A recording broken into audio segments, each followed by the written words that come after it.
Nandito po tayo ngayon sa may JP Rizal Street sa may Montalban, Rizal.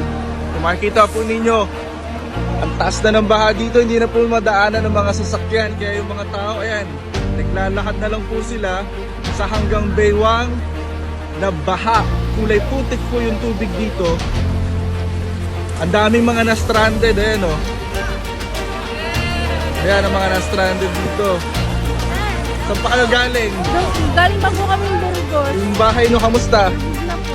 Lubog na, hanggang saan? Lagpas tao na. Saan kayo papunta ngayon? Sa ate mo.